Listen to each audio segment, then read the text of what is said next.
স্বতন্ত্র বিশ্ববিদ্যালয়ের দাবিতে তিতুমির কলেজের সামনের সড়ক আবারও অবরোধ করেছে তিতুমির কলেজের আন্দোলনরত কয়েকশো শিক্ষার্থী। শুক্রবার একসাথে জুম্মার নামাজের পর বিক্ষোভ মিছিল এবং সড়ক অবরোধ করেছে তারা। দাবি পূরণ না হওয়া পর্যন্ত অনির্দিষ্টকালের জন্য অবরোধ কর্মসূচি চলবে বলেও জানিয়েছেন কলেজটির শিক্ষার্থীরা। রাশেদ আনিসের প্রতিবেদন। টানা 3 দিন ধরে আমরণ অনশন করছে তিতুমির কলেজের 12 শিক্ষার্থী। শুক্রবার সকালে অসুস্থ বোধ করায় একজনকে সোহরাওয়ার্দী হাসপাতালে চিকিৎসার জন্য পাঠানো হয়েছে। অনশন যে কর্মসূচি আছে সেটা বন্ধ করার জন্য কিছু আর কি ছেলে খেলা মূলা ঝুলানো যাকে বলে সেটা দিতে এসেছিলেন, কিন্তু আমরা আমাদের বক্তব্য খুবই স্পষ্ট যে আমরা চাই তিতুমির ভার্সিটি।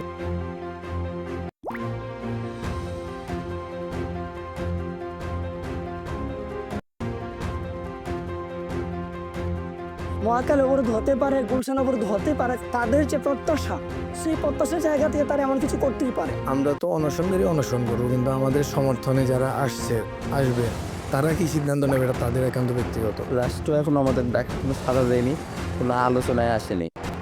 তারা আগের বারের মতোই বছর রাস্তা আপনারা দেখেছেন মোল্লা নিয়ে এসেছিলেন মোল্লা ঝুলাতে, মোল্লা দেখাতে। এ ধরনের মোল্লা এখন দেশের জনতা খায় নাই, দেশের জনগণ সবই বুঝে ফেলেছে। বৃহস্পতিবার রাতে শিক্ষার্থীরা মহাখালী রেলপথ ও মহাখালী গুলশান আমতলী সড়কপথ ব্লকেট কর্মসূচি করার কথা থাকলেও ইজতেমার কারণে সে সিদ্ধান্ত থেকে সরে আসেন। দুপুরে একসাথে জুমার নামাজ আদায় করেন তারা।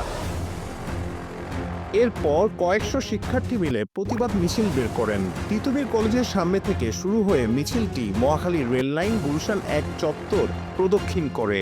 মাঝে মিনিট 5 জন্য মহাখালী ফ্লাইওভারের দুপাশে সড়ক অবরোধ করেন তারা।